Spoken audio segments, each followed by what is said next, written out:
దేవుడు మనల్ని దీవిస్తాడు, దేవుడు మనల్ని హెచ్చిస్తాడు, దేవుడు మనల్ని ఘనపరుస్తాడు. గర్వించకండి. ఎంతగా దేవుడు దీవిస్తే అంతగా ఒదిగి ఉండడం నేర్చుకోండి. ఉదాహరణ, ప్రభువా నేను 0 అన్నారు అనుకోండి, అప్పుడు ప్రభు వచ్చి పక్కన నిలబడ్డాడు అనుకోండి. ఇప్పుడు ఎంతైంది చెప్పండి? 0 కాస్త ఏమైంది? 10 అయింది. అయిందా? ప్రభువా నేను 0 అన్నాను అనుకోండి, దేవుడు పక్కన వచ్చి నిలబడితే ఎంత అయింది?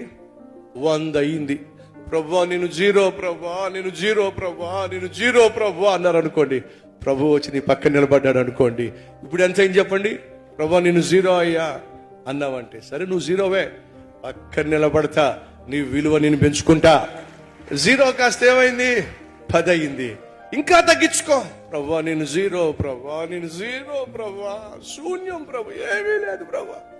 సరే నీ పక్కన వచ్చి నిలబడతా. ఇప్పుడు మీకేమవుతుంది? 0 అంటే పక్కన